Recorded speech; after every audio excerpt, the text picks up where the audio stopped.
Hi, friends. I wanted to do a video about how to navigate how to have a lifestyle that's fortified against being tortured.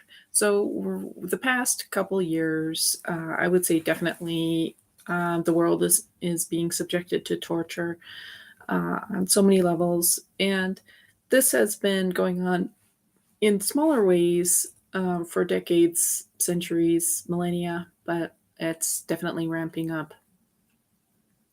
So, first off, so there, I did a search. What vitamins do you use for torture? And there's not an article, that's addressing that. But we do know what vitamins, minerals, and I don't know them all. So please put them in the comments, whatever I'm missing. But so you definitely need minerals. So you'll need salt. Get the best quality salt that you can access. And I like Celtic sea salt, but whatever salt you can find, that's a good mineral. And if you can access minerals, liquid, your favorite type of liquid minerals. B vitamins are also really big stress vitamin. And when we're um, subject to intense traumatic situations, our body burns through vitamins, minerals, fats. So you definitely want to have a vitamin rich uh, diet, uh, supplements that you can tolerate. So a lot of vitamins are mixed with different fillers and binders that actually can cause a reaction in your body. So, do you like paleo food lifestyle, eating nose to tail? If you can eat organ meats, if you can access heart, beef heart, chicken heart, that's high in CoQ10, which is good for your heart. And also, tongue is a delicacy, so beef tongue. And if you can access, like, I just like to try different things. Properly prepared tripe is actually very good. I found it tasted kind of like bacon, but I've also had it improperly prepared a couple times, so it just tasted like rubber. And liver, of course, we all know about liver, and it's a fast food. So if you've never made liver before, it just takes like maybe a minute and a half, literally, to cook, because it will still continue to cook after you've taken it off the pan. So a lot of time people don't really like liver because the people who've cooked it assume it's like a fillet of meat or something like that. That takes actually a long time, but liver's quite fast food. There are people who will say don't eat organ meats because of all the toxins in our environment. So, whatever you feel is appropriate for you. I just really think there's something to organ meats, eggs, but in a starvation situation, you might not have access to eggs, but you might have more access to organ meats because it's called, it's considered like trash. So if you have access to that, I recommend that. And also, um, wild crafting plants and leaves, you can get nutrition. So we know about dandelion. Now, dandelion in the early spring is when the flavor is more mild.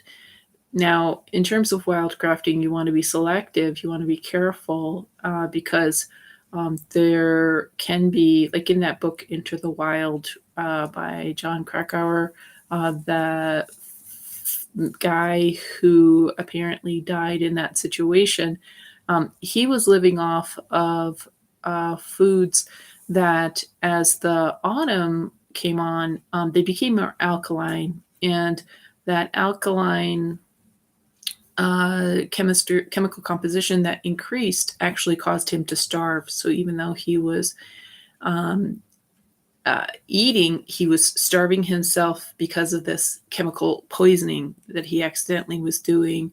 That just happens in nature.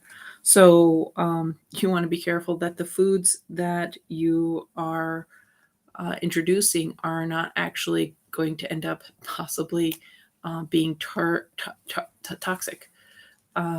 So definitely get a book about herbs, like a good qualified book about herbs and wildcrafting with warnings. Speaking of wildcrafting and warnings, mushrooms. So there's lookalikes. For instance, morels, are a nice edible mushroom, but there are a lookalike. So it's important to try to get informed about that kind of thing. There's also people that uh, find roadkill and they prepare that as food. So that is an alternative. But back to the minerals, vitamins, supplements. So B vitamins and vitamin C. So vitamin C, uh, I don't know off the top of my head. Okay, sorrel has a tart kind of flavor. It sort of looks like a clover. And so I've seen that one around. It has the little yellow flowers. It's a really tiny kind of clover kind of thing. I think purslane might have vitamin C, and purslane is a weed I've seen all around. I think it has salicylates in it. So some people can be allergic to plant chemicals. Plants have different types of chemicals to repel insects, funguses, and animals. And that is why some people are kind of allergic, is because of the protective components that are in a plant. So, be cautious if you're going to try out a product a plant you've never had before. And definitely pay attention as you're consuming something over time.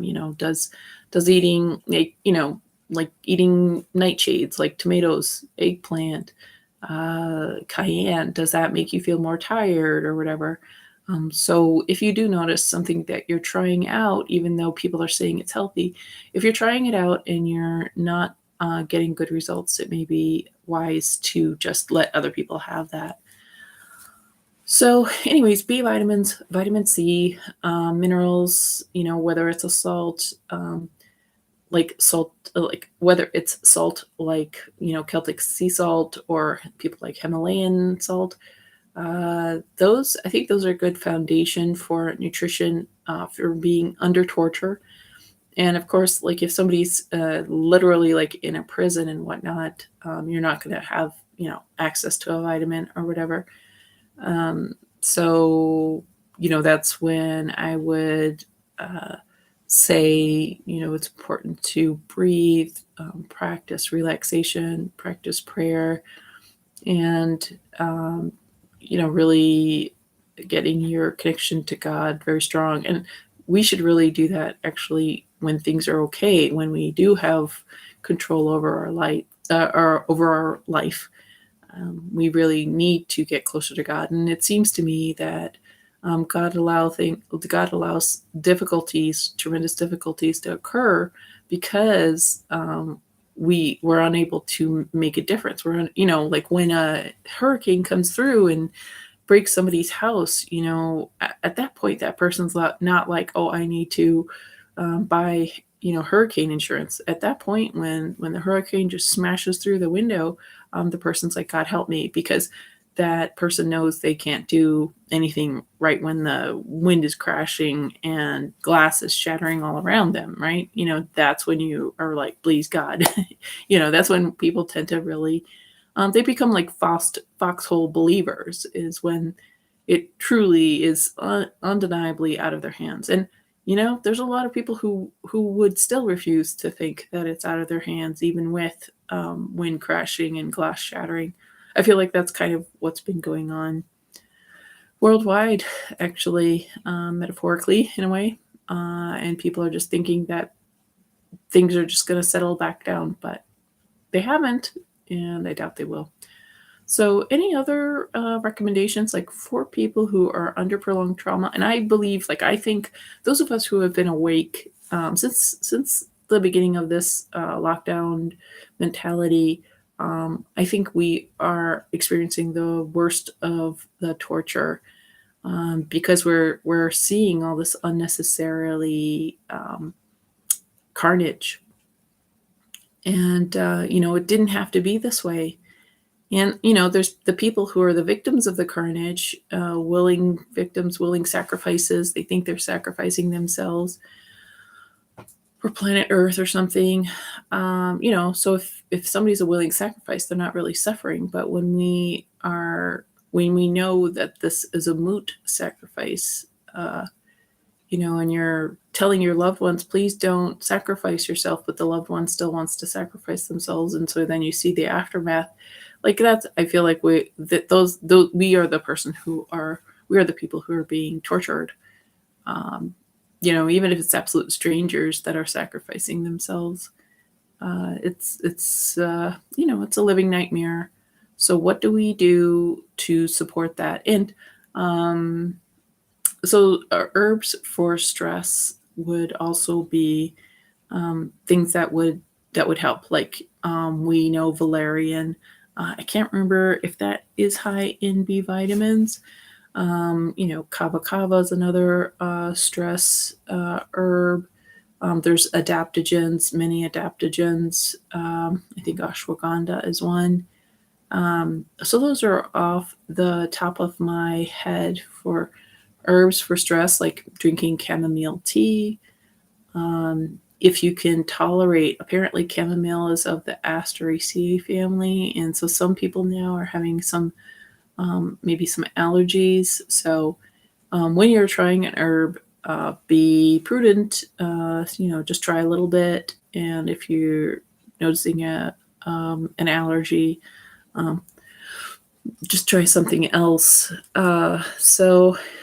Please add any of your suggestions of what vitamins, minerals, herbs, foods. Sun gazing, actually, like maybe. So I don't know much about sun gazing, but at least getting sunlight and fresh air, movement. If you can be in the ocean, connect, like immersing yourself in that. Epsom salt baths, so that's a way to get that magnesium, or even foot soaks, so soaking your feet in that, and detoxing. So, and I just did a previous video about starvation. So when people are starving, a lot of their fat cells are being consumed, because the body needs energy and there's no other food other than the stored fat. And so in fat cells, a lot of toxins get stored. So people are going to have a large amount of toxins go into their bloodstream, and it's going to be very aggravating to their physiology. And a lot of people have parasites, and parasites don't like toxins. So when the parasite get exposed to the toxins, then the parasite generates chemicals, and that is also very irritating to our nervous system. So it's kind of like a very multiple level problem. So it's good to try to detox in advance. So when in starvation and your fat cells are being consumed, that you're not going to dump in a whole bunch of toxic chemicals into your bloodstream. So detoxing is good. And detoxing is just a nice thing to do generally all around, even in times of plenty, because you just benefit. That's a win-win to just do as much detox, optimize drainage, make sure just optimize your health as much as you can. And it is a process. So whatever resonates for you and what you are learning, just try something that you enjoy doing, and where you're going to get that positive reinforcement. Because if you're doing something you can't stand, you may not be able to continue implementing it, and you want success, so start with what works for you. So if movement is your thing and you like doing volleyball or soccer or something like that, then that is your way to go. Build upon success is what I would recommend. So any other suggestions folks have for torture? Like, what is the lifestyle hack that you would recommend that you've heard about for when under torture. So we know B vitamins, vitamin C, you need your minerals, and of course, as much, you know, things that optimize health, optimize life for an organism. That, of course, that would help in a torture situation. However, when people are really under, um, you know, a torture context, they don't have any of that. And that's and, and that's when you are forced to lean on God. And I would like to encourage folks, even when you have a full bank account and everything's running and you have a full fridge, still it's really important to lean on God, and all the more to be grateful for when things are going so well. So thank you for watching. God bless.